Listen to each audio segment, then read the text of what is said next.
ഇനി നമുക്ക് ഒന്ന് രണ്ട് സീക്രട്ട് ഇൻഗ്രീഡിയൻസ് ഇതിൽ ചേർക്കണം. പ്രത്യേകിച്ച് നമ്മുടെ കാന്താരി ഇതിൽ നിർബന്ധമാണ്. അപ്പൊ ഇതേ 2 കാന്താരി നമ്മൾ ആഡ് ചെയ്യുന്നുണ്ട്.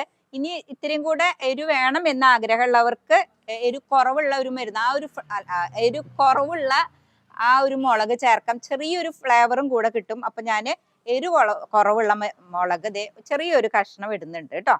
പിന്നെ ഒരു കഷ്ണം ഇഞ്ചി, പിന്നെ നമ്മുടെ തോട്ടത്തിൽ തന്നെ പറിച്ചിട്ടുള്ള നമ്മുടെ സ്വന്തം പുതിന. ഇനി ഇത് നമുക്ക് ഇതിലോട്ട് നമുക്ക് ആവശ്യാനുസരണം പഞ്ചസാരയും കൂടെ ആഡ് ചെയ്യാം. നമ്മള് മധുരത്തിന്റെ അളവ് എന്ന് പറയുന്നത് നമ്മുടെ ആവശ്യാനുസരണം ചേർക്കാം.